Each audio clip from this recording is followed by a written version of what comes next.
Ok, let's go. Bonjour et bienvenue à toutes et à tous dans le Rookscast. Moi, c'est Max, je suis kiné du sport et sportif aussi d'ailleurs. Et chaque semaine, on se retrouve pour explorer un nouveau sujet passionnant sur le corps, sur son fonctionnement, sur le sport en général ou sur quelques petits fonctionnements au niveau du cerveau. Parce que nous, ce qu'on veut, c'est faire du sport en pleine santé et le plus longtemps possible. Alors avec le Rookscast, vous en saurez plus sur vous-même, vous allez mieux vous connaître et qui sait, et on l'espère, vous allez sans doute améliorer vos perfs, que ce soit à la salle, en course à pied ou ailleurs. Ok ? Alors chaussez vos baskets, on met les écouteurs et puis c'est parti. Et aujourd'hui, on va vous proposer un petit podcast qui est dans la continuité de la mécanotransduction. Mais comme vous l'avez déjà remarqué si vous nous suivez régulièrement, on aime bien tout ce qui concerne la psyché, tout ce qui concerne le mental, tout ce qui connaît le cerveau. Et donc aujourd'hui, on va voir comment on peut appliquer cette mécanotransduction au niveau de notre petit cerveau. Et c'est ce qu'on appelle la neuroplasticité. Eh oui. Parce qu'on connaît cette sensation quand on apprend quelque chose de nouveau, que ce soit une langue, que ce soit un mouvement technique au sport, que ce soit un accord de piano, et que les premières fois, c'est laborieux, c'est fatigant, c'est la merde. Et progressivement, on sait que ça va devenir plus fluide, comme quand on commence à s'entraîner pour faire son premier semi ou autre. Ça devient plus fluide, ça devient automatique, et ça devient surtout presque sans effort. Et c'est pas juste de la pratique, c'est pas juste dans notre tête. Si, justement, c'est dans la tête, mais pas de cette manière dont on l'entend habituellement. Donc, comme on l'a dit, dans l'épisode précédent, on a parlé de mécanotransduction. Donc, c'est la manière dont nos cellules vont lire les contraintes mécaniques et s'y adapter. Ok ? Si vous ne l'avez pas écouté, forcément, qu'est-ce qu'on fait ? Eh ben oui, on vous invite à l'écouter et à revenir nous voir juste après. Et donc, cette mécanotransduction, c'est quand un tendon qui est sollicité progressivement va fabriquer du collagène pour être plus solide. Ok ? Et ben aujourd'hui, on va, comme on l'a dit, appliquer cette même logique, mais à notre cerveau. Parce que notre cerveau, c'est comme un tendon, ça se remodèle en fonction de ce qu'on lui demande. Et il y a des mécanismes biologiques précis derrière ça, et ça, c'est intéressant. Et on va chercher à comprendre ces mécanismes, parce que comprendre pourquoi certaines choses marchent, et pourquoi d'autres ne marchent pas, c'est ça qui est bien. Donc la neuroplasticité, c'est probablement une des découvertes les plus révolutionnaires des neurosciences des 30 dernières années. Et on va l'aborder avec plusieurs parties. Premièrement, on va voir la différence entre le vieux mythe et justement cette révolution qui a eu lieu. Deuxièmement, forcément, comment ça marche. Ça, c'est la partie numéro 2, comment ça fonctionne. Ensuite, en 3, on va voir comment le stress agit comme un signal d'adaptation. Et on va voir les différents types de stress, forcément. Ensuite, comment on peut activer sa neuroplasticité au quotidien. Et ensuite, on va voir encore une fois les limites. Et oui, c'est comme pour la mécanotransduction, la neuroplasticité a ses limites. Ok ? Est-ce que vous êtes prêts ? Est-ce que vous êtes dans les starting blocks, prêts à défoncer certaines croyances et prêts à apprendre des choses ? C'est parti. Donc, qu'est-ce qu'on croyait avant ? Pendant très longtemps, jusque dans les années 90, grosso modo, la doctrine dominante dans les neurosciences, c'était que le cerveau adulte est figé. On naît avec un certain nombre de neurones, on en perd au fil du temps, et on crève. Voilà, c'est tout. Et donc, passé un certain âge, le câblage, il est fait et rien ne change vraiment. Et c'est une vision que beaucoup de personnes ont encore aujourd'hui. Je suis comme ça et je changerai pas. À mon âge, c'est trop tard pour apprendre, je suis pas fait pour ça. Et ben, on l'a tous entendu quelque part, et bon, on l'a même dit nous-mêmes. Cette vision, c'est pas juste une croyance négative. Pendant des décennies, elle avait le soutien de la science. Et quand on a le soutien de la science, c'est la merde. Et un jour, tout s'est effondré. Et là, c'est cool. Parce que dans les années 80-90, il y a des chercheurs comme Michael Merzenich aux US qui ont commencé à montrer quelque chose d'extraordinaire. C'est que quand on ampute un doigt chez un singe, oui, on a fait des tests chez les singes, désolé. Quand on ampute ce doigt, la zone du cerveau qui était dédiée à ce doigt ne mourrait pas. Elle était récupérée par les zones voisines, par celles des autres doigts. Et le cerveau, derrière, il se réorganisait. Ok ? Et dans l'autre sens, quand on entraînait intensivement un doigt, la représentation dans le cerveau s'agrandissait. Comme par exemple pour un pianiste. Donc on avait plus d'espace cortical, plus de connexions, plus de ressources neuronales qui étaient allouées à cette zone. Ok ? Donc imaginez une carte de France où les régions les plus utilisées économiquement, deviendrait progressivement plus grande sur la carte. Et bien c'est ce que fait le cerveau, littéralement. Plus tard, en 98, merci la Coupe du Monde, non, ça n'a rien à voir. On a une équipe qui a été dirigée par Peter Erickson, qui a démontré quelque chose d'encore plus sympa, c'est que chez l'humain adulte, il y a des nouveaux neurones qui continuent de naître. Et oui, on n'est pas câblé et zéro derrière l'électricien, il peut plus rentrer. Donc, on a surtout des nouveaux neurones dans une région qu'on appelle l'hippocampe. Et ça n'a rien à voir avec le petit truc qui se balade dans les océans. Ok ? Ce processus s'appelle la neurogénèse adulte. Donc le cerveau ne se contente pas de recabler ses connexions existantes, il peut créer de nouveaux neurones. Et la neuroplasticité, c'est donc deux choses à la fois. Donc la capacité du cerveau à modifier les connexions existantes et dans certaines zones à en créer de nouvelles. Ok ? Et un exemple qui est relativement parlant, c'est que les musiciens pros ont une zone du cerveau qui est dédiée au contrôle fin des doigts. Et ça, c'est significativement plus développé que chez des personnes qui ne sont pas musiciens. Les chauffeurs de taxi londoniens, par exemple, qui doivent mémoriser des milliers de rues, ils ont un hippocampe beaucoup plus volumineux que la moyenne. Et ces différences, elles sont pas génétiques, c'est juste le résultat de l'expérience, de la pratique, d'un cerveau qui s'est adapté à ce qu'on lui a demandé de faire. Donc exactement comme un tendon va venir s'épaissir sous la charge, sous la contrainte, comme un os, hop là, hein. Encore une fois, on vient d'Alsace. Donc pardon, comme un os va venir se densifier quand il est soumis à une charge. Ça, c'est pour la différence entre le mythe et la réalité actuelle. Mais maintenant, on va voir comment ça marche, concrètement. Et pour ce faire, on va revenir un petit peu dans nos cours de SVT et on va voir la synapse. Donc, pour le coup, inutile de rentrer vraiment dans des détails complexes, on va parler en métaphore. Imaginez un réseau de sentiers dans une forêt. Chaque sentier va relier 2 points. Donc ça, c'est 2 neurones. Quand on emprunte un sentier souvent, il va devenir de plus en plus large. Il va être plus dégagé, il va être plus facile à parcourir. Les arbres vont reculer, la boue va disparaître, et le chemin devient presque automatique à suivre. Alors que quand on n'emprunte plus un sentier pendant un certain temps, il va se refermer et la végétation va reprendre ses droits. Il devient plus difficile, moins visible, etc. Et ben c'est exactement ce qui se passe avec les synapses. Les points de contact entre 2 neurones, c'est ça, c'est les synapses. Et une synapse qui est très utilisée devient plus efficace, elle devient plus rapide, elle transmet mieux les signaux. Une synapse qui n'est pas utilisée va s'affaiblir, voire disparaître. Et c'est un principe qui a été formulé par le neuropsychologue Donald Hebb en 1949. Dans une formule qui est restée célèbre, Neurons that fire together, wire together. Donc les neurones qui s'activent ensemble se connectent ensemble. Grosso modo, on renforce ce qu'on répète.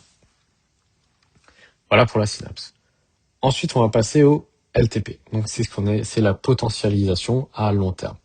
Le mécanisme moléculaire, c'est le LTP, donc le Long Term Potentiation. Potentialisation à long terme. C'est un processus par lequel une synapse devient durablement plus efficace après avoir été fortement stimulée. On va pas rentrer dans la chimie, encore une fois, mais l'image c'est que quand 2 neurones s'activent ensemble, suffisamment fort, suffisamment souvent, il y a des récepteurs supplémentaires qui sont insérés dans la membrane au niveau de la synapse. Donc la porte de communication s'élargit. Donc le signal passe mieux, passe plus vite et passe avec moins d'efforts. Ok ? Et c'est un petit peu la même chose au niveau de la forêt. Quand vous avez un chemin qu'on utilise souvent, vous allez remarquer que à droite et à gauche, il va encore y avoir d'autres petits chemins. Et c'est ça les récepteurs supplémentaires, puisqu'il faut drainer le passage. Et le mécanisme neuronal d'apprentissage et de la mémoire, c'est ça. C'est aussi le mécanisme de l'habitude et de l'automatisation. Et son inverse, le LDT, donc la dépression à long terme, fait la même chose, mais dans l'autre sens. Donc les connexions qui sont peu utilisées vont s'affaiblir. Et c'est là où on oublie, c'est la perte de compétences, c'est la désuétude. Autre concept, on a le BDNF. Ça, c'est l'engrais du cerveau. C'est une molécule, le Brain Derived Neurotrophic Factor, donc le facteur neurotrophique dérivé du cerveau. Si on retient que ce nom, c'est bien. Donc le BDNF, c'est une protéine que le cerveau va produire de lui-même et qui va jouer un rôle, encore une fois, plutôt sympa dans la croissance des neurones, dans la survie des synapses et donc la neurogénèse, donc la création de nouveaux neurones. Les chercheurs vont l'appeler, comme on l'a dit, l'engrais du cerveau. Quand le BDNF, le Brain Derived Neurotrophic Factor, donc le facteur neurotrophique dérivé du cerveau, quand celui-ci il est activé, le cerveau il est en mode construction. Ok, il est chaud pour monter un petit Lego. Et à ce moment-là, il va favoriser la formation de nouvelles connexions. Il consolide les apprentissages, il soutient la mémoire. Quand il est bas, le cerveau il est en mode dégradation. Donc c'est là on a envie de jeter le Lego par terre. Et on observe ça notamment dans le cas de dépression. On a certaines formes de déclin cognitif et dans les états de stress chronique. Et une chose qui est encore plus cool, et on y reviendra par la suite, c'est que notre BDNF, il est massivement stimulé par quoi? Par l'exercice physique. Allez, courir 30 minutes, ça fait monter le BDNF de façon significative. Et c'est une des raisons biologiques pour lesquelles l'exercice améliore la mémoire, la concentration et l'humeur. Et maintenant, vous avez compris pourquoi. Un exemple concret, c'est que quand on apprend à faire un squat correctement, les premières fois, on doit y penser activement. Ok, je descends de cette manière, les genoux plus vers l'avant, la descente elle est contrôlée, on met le poids à ce niveau-là réparti dans l'ensemble du pied et on repousse le sol.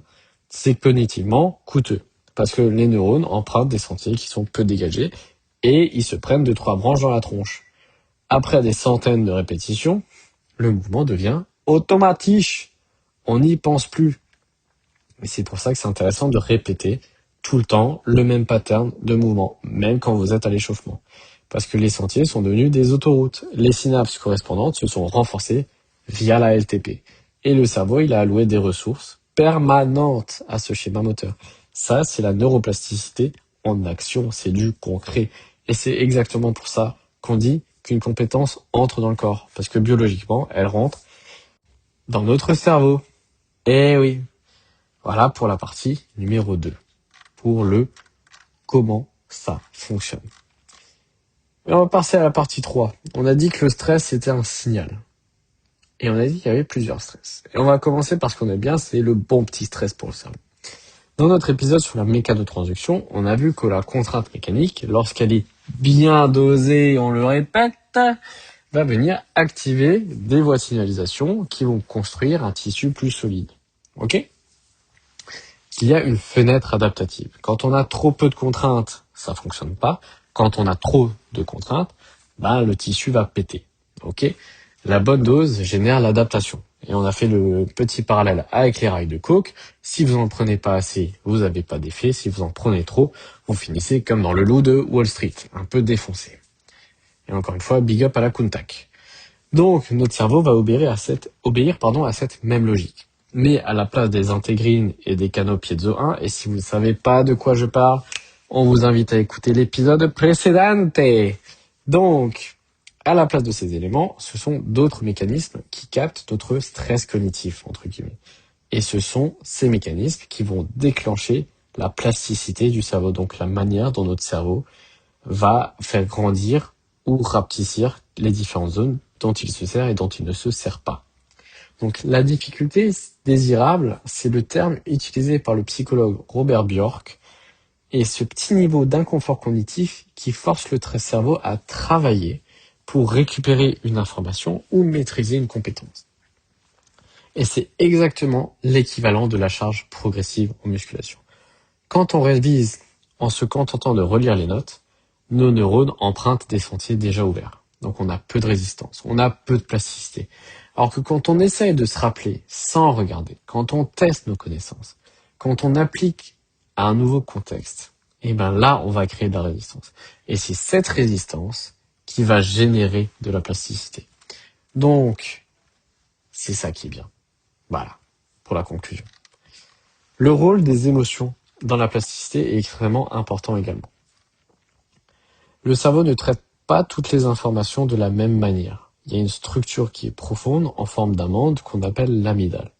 Elle va fonctionner comme un système de signalement de l'importance. Donc, quand quelque chose est émotionnellement chargé, que ce soit avec de la peur, de la joie, de la surprise, du dégoût, tant qu'il y a une émotion, l'amygdale va envoyer un signal au reste du cerveau et dire ça, c'est important, tu le retiens.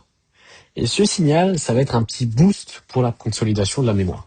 Il va augmenter la libération de noradrénaline et de dopamine. ce qui va derrière favoriser notre plasticité synaptique. Ok. Donc, il libère des petits messagers qui vont aider le cerveau à s'adapter et à retenir certaines choses. Donc, c'est pour ça qu'on se souvient très bien du moment où on a eu le bac, parce que ce soit réussi ou non, mais qu'on ne se souvient pas de ce qu'on a bouffé il y a 3 semaines. Et c'est aussi pour ça que l'apprentissage émotionnel engagé, donc motivant, signifiant, qui est incarné dans l'histoire, il est biologiquement supérieur à un apprentissage purement mécanique, purement répétitif, comme cette saloperie de poésie qu'on devait apprendre au collège et qu'on ne se souviendra jamais, et dont on ne se souviendra plus jamais. Ok ? Donc ça, c'est pour ce qui est le bon stress, pour le rôle des émotions. Mais forcément, s'il y a du bon stress, qu'est-ce qu'il y a ? Il y a du mauvais, le stress chronique. Et bien ça, c'est l'ennemi de notre plasticité. Donc, un stress aigu qui est bien dosé, c'est une compétition sportive, c'est une prise de parole, donc c'est un défi cognitif. Celui-ci, il va stimuler la plasticité, parce qu'il va mobiliser les ressources et il prépare le cerveau à agir et à apprendre. Et forcément, de l'autre côté, on a le stress chronique. Lui, il va faire, je vous le donne en mille, l'inverse. Donc ça, c'est un cortisol qui est durablement élevé. Donc c'est l'hormone du stress, on y reviendra dans les podcasts ultérieurs. Donc un cortisol qui est durablement élevé, il est neurotoxique pour l'hippocampe. Donc l'hippocampe, c'est la région centrale de la mémoire et de l'apprentissage. Et donc notre cortisol, il réduit la production de BDNF. Et le BDNF, qu'est-ce que c'est ? Voilà, je ne vais pas vous le rappeler, vous allez faire un effort de résistance pour générer de la plasticité. Et ouais, on applique directement pendant le podcast. Donc notre cortisol, qui réduit la production de BDNF, il va inhiber la neurogénèse. Et à l'inverse, il va favoriser l'activation de l'amygdale, qui va passer en mode survie, donc au détriment du cortex préfrontal, qui est le cortex du mode réflexion. En résumé, on va simplifier, un cerveau qui est sous stress chronique, il est littéralement moins plastique. Donc moins capable d'apprendre, donc moins capable de mémoriser, moins capable d'innover et moins capable de se remettre en question. Et c'est le même principe qu'en mécanotransduction. Quand on dépasse la fenêtre adaptative, on ne génère plus d'adaptation. Et c'est là où on génère au contraire de la lésion. Donc un sportif qui s'entraîne par exemple dans une atmosphère de peur permanente, quand il a peur de l'erreur, quand il a peur du coach, quand il n'est pas à l'aise, s'il a peur d'être jugé négativement et pas avec une visée d'évolution, il va bien moins progresser qu'un sportif dans un environnement sécure, dans un environnement où l'erreur, elle est juste vue comme une information et pas comme quelque chose de délétère. Donc pas parce que le premier manque de volonté, mais parce que son cortisol il est chroniquement élevé. Et ça va réduire sa capacité de plasticité cérébrale. Donc son hippocampe, il est sous pression constante. Et ses circuits d'apprentissage vont tourner au ralenti. Donc ce que vous devez vous rappeler, c'est que la bienveillance dans l'entraînement, c'est aussi ça. C'est aussi de la neurobiologie et ça a aussi un impact positif sur l'évolution des performances, sur l'évolution de l'entraînement. N'hésitez pas, si jamais vous avez ces petites sensations avec votre coach, à lui faire écouter le podcast pour qu'il comprenne un petit peu de quelle manière s'adapter. Ok ? Maintenant, on va voir comment on peut activer sa neuroplasticité. Maintenant que vous savez comment ça fonctionne, maintenant que vous voyez l'intérêt de la chose, on va la mettre en pratique. Le premier levier, on l'a dit, c'est l'exercice physique, parce que le sport, c'est la vie, et qu'est-ce qu'on aime ça. On en a parlé avec le BDNF, mais ça mérite quand même d'être développé de manière un peu plus approfondie. L'exercice physique, c'est sans doute justement le levier le plus puissant, et surtout le plus accessible pour stimuler notre neuroplasticité. Par exemple, pendant un effort aérobie, que ce soit de la course, du vélo ou de la natation, on s'en fout. Le cerveau, il va libérer massivement du BDNF, mais aussi de la sérotonine, de la dopamine et de la noradrénaline. Et c'est ce cocktail qui explique pourquoi, après une bonne séance, on se sent à la fois calme et vif à la fois. Pourquoi les 20-30 minutes qui suivent un effort, c'est une fenêtre d'apprentissage particulièrement intéressante. Et on a John Ratey, donc un chercheur qui est auteur du livre Spark, qui ont montré que des lycéens qui faisaient du sport le matin avant les cours avaient de meilleures performances à l'école. Pas parce qu'ils étaient en forme, mais juste parce que leur cerveau, il était biologiquement dans un meilleur état pour apprendre. Retenez donc que l'exercice physique, ça agit comme un engrais pour le cerveau, littéralement. Pas en tant que tel, mais que ça permet d'activer des principes qui vont faire que ce sera un engrais pour le cerveau. Le levier numéro 2, c'est ce qui est important dans la vie. Il y a le sport, il y a la bouffe et il y a le dodo. Et le dodo, c'est pas du temps passif. C'est la phase de consolidation active de la plasticité. Et si jamais on a fait un podcast sur le sommeil, voire même plusieurs, qu'on vous invite forcément à réécouter. Et ouais, on continue le placement de produits. On n'est pas vache comme ça.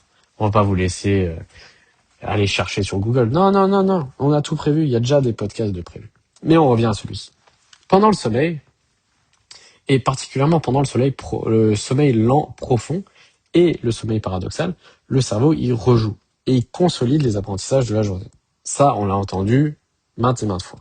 Et qu'est-ce qui se passe? Les connexions synaptiques importantes, elles sont renforcées. Encore une fois, les choses dont on se sert sont entretenues. Et les moins utiles, elles passent à l'élagage et hop, c'est ce qu'on appelle le pruning synaptique. Une nuit blanche après une séance d'apprentissage efface une grande partie des bénéfices de cette séance. Pas parce qu'on est fatigué, mais parce que la consolidation derrière neuroplastique, elle a juste pas eu lieu. Donc, vous avez perdu votre journée de taf. Enfin, de révision. Dormir après avoir appris, c'est comme laisser le béton prendre. Et à ce moment-là, on peut construire le mur toute la journée. Alors que si on le laisse pas prendre la nuit, le mur, il va se péter la gueule. Tout simplement. Et derrière, on a quoi? Le troisième levier qu'on peut avoir. Donc, le premier, c'est quoi? Faire du sport. Le deuxième, c'est dormir. Le troisième, c'est que le cerveau s'adapte au connu. Il économise ses ressources sur ce qu'il maîtrise. Et c'est pour ça que la plasticité maximale, elle est associée à la nouveauté, à des nouveaux environnements, à de nouvelles compétences, à de nouvelles perspectives. Quand on explore un chemin qu'on n'a jamais emprunté, quand on apprend une langue, quand on joue d'un instrument, quand on pratique un sport technique comme l'haltéro, quelque chose qu'on maîtrise pas encore, quand on lit un livre sur un sujet qui n'est pas du tout notre domaine, tout ça, ça va forcer le cerveau à créer de nouveaux sentiers, ok? À établir de nouvelles connexions, à sortir de ses automatismes, à aller voir ce qui se passe dans la forêt d'à côté pour commencer à tracer des chemins. Donc il y a un bonus en plus, c'est que apprendre des choses dans des domaines différents, ça va créer des connexions transversales. Et c'est là où vous vous dites, c'est quoi ça? C'est des liens entre des réseaux qui ne se parlaient pas. Et c'est souvent là que naît la créativité. C'est comme si vous aviez plusieurs forêts, que vous naviguez dans une forêt, et puis qu'un jour vous allez décider d'aller dans l'autre forêt, pour aller d'une forêt à l'autre, il faut encore une fois faire un petit chemin. Et plus vous allez utiliser et créer des chemins entre les forêts, donc entre les différents sujets d'apprentissage, plus vous allez pouvoir faire de liens entre, et c'est là où ça va devenir encore plus intéressant, aux dîners, au repas de Noël. Et il ne faut pas juste répéter tout ça. Il faut répéter avec attention, avec intention, en cherchant à corriger ce qui ne va pas encore. Il y a le violoniste Isaac Perlman qui ne s'améliore pas en jouant des morceaux qu'il maîtrise déjà. Il s'améliore en travaillant les passages difficiles, en cherchant l'erreur et en s'approchant de sa limite. Et c'est dans cet inconfort contrôlé que la plasticité opère. En muscu, c'est le même principe. Si on fait toujours le même poids, si on ne progresse plus. Pour l'entraînement cognitif, c'est la même chose. Il nous faut une résistance. Et c'est à ces moments-là qu'on peut progresser. Un exemple concret, c'est que un kiné, métier comme ça qu'on a appris de manière complètement random, qui va apprendre une nouvelle technique va progresser beaucoup plus vite s'il fait une séance de sport le matin avant la formation par exemple. Il dort ses 7-8 heures après chaque jour de formation et il pratique la technique sur des cas variés et difficiles plutôt que de revoir les cas qu'il maîtrise déjà. Parce qu'il va forcément être habitué et ce sera moins intéressant. Et donc ces 3 comportements ne sont pas des conseils de bien-être, ce sont juste des optimisations neurobiologiques. Et voilà pour la partie numéro 4. Mais comme on l'a dit, c'est bien beau, c'est splendide et forcément, on a envie de pouvoir faire ça tout le temps, mais il y a quand même des limites. Les fenêtres critiques. Et c'est un mot qu'il nous faut poser aujourd'hui. C'est que la neuroplasticité, c'est pas uniforme tout au long de la vie. Il y a des périodes qu'on appelle des fenêtres critiques, donc c'est des phases du développement où la plasticité, elle est particulièrement intense pour certaines compétences. Par exemple, l'acquisition du langage en est l'exemple le plus connu. C'est qu'un enfant entre 0 et 7 ans apprend une langue avec une facilité déconcertante. Ok ? Que ce soit l'accent, la structure grammaticale, tout ça, c'est absorbé avec le moins d'effort. Alors qu'après la puberté, ce même apprentissage va demander un effort qui est beaucoup plus conscient, bien plus prolongé, et l'accent natif, il est rarement atteint. Ça veut pas dire qu'on ne peut plus apprendre. Ça veut juste dire que le coût est plus élevé, et que certaines finitions resteront juste hors de portée. Et c'est la même chose pour des compétences motrices complexes. Certains sports techniques, la musique au plus haut niveau, mais il y a aussi des fenêtres où le câblage se fait plus naturellement.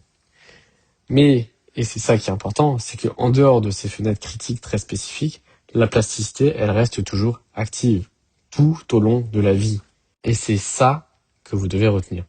C'est que le cerveau d'un adulte de 60 ans, il est toujours capable de créer de nouvelles connexions, de nouveaux apprentissages, de nouveaux automatismes. Certes, c'est plus lent, certes, ça demande plus d'efforts, mais c'est juste biologiquement possible. Il est trop tard pour changer, c'est pas une vérité neurologique, c'est juste une croyance qu'on maintient et qu'on devrait abolir. Ok ? Voilà pour tout ce qui est limite et pour tout ce qui est sensation un petit peu. On arrive au bout du podcast, on va mettre une petite conclusion, on va faire un petit reminder de tout ce qu'on a vu et ensuite on va vous laisser vous coucher. Parce qu'il est important d'aller dormir, comme on l'a dit. On a couvert beaucoup de terrain aujourd'hui, et c'est le cas de la forêt. Donc voilà, qu'est-ce qu'on peut garder ? La neuroplasticité, c'est la capacité du cerveau à se remodeler en fonction de l'expérience qu'on lui met dans la tronche. Donc les connexions entre les neurones, elles vont se renforcer, on l'a dit, par la répétition. Neurons that fire together, wire together. On a vu que le BDNF, c'est l'engrais qui va nourrir ce processus. Que ce BDNF, il fonctionne bien avec un stress qui est bien dosé. Et que le stress chronique va venir étouffer. On a vu quelques leviers pour optimiser ces éléments et c'est notamment l'exercice physique, le sommeil, la nouveauté et la pratique délibérée. Mais alors tout ça c'est bien beau, mais qu'est-ce que ça change ? Le cerveau c'est juste pas un disque dur dont on est prisonnier, c'est un muscle au sens propre de la métaphore parce que les mécanismes d'adaptation sont d'une logique similaire à ce qu'on a vu pour la mécanotransduction. Il s'adapte tout simplement à ce qu'on lui demande. Il va venir renforcer ce qu'on lui fait pratiquer et il va venir aussi abandonner ce qu'on lui fait éviter. Et comme en mécanotransduction, la question c'est pas est-ce que je peux changer. La question c'est est-ce que je donne à mon cerveau les bons stimuli à la bonne dose avec une progression cohérente. Ok ? Donc ça revient, on rappelle les mêmes principes, c'est la même chose que la mécanotransduction, mais on applique tout ça au niveau du cerveau. Alors on espère que cet épisode vous a plu, encore une fois, que ça vous a permis de comprendre certaines choses et surtout que ça vous a donné envie d'aller en apprendre d'autres. Si vous aimez ce podcast, n'hésitez pas, comme dit, à en parler à quelqu'un qui pense qu'il est trop vieux pour apprendre ou qu'il n'est pas fait pour quelque chose. Montrez-lui qu'il a juste tort, que la biologie a une réponse à lui donner et que ce podcast aussi. N'hésitez pas à nous lâcher un petit commentaire pour nous apporter un sujet que vous aimeriez qu'on traite ou quoi que ce soit. Des petites remarques, c'est toujours bon à prendre. À nous lâcher un petit like, quelques étoiles en fonction de la plateforme sur laquelle vous êtes. Et on se retrouve la semaine prochaine pour un prochain sujet, un prochain podcast. Allez, la bise. À très bientôt.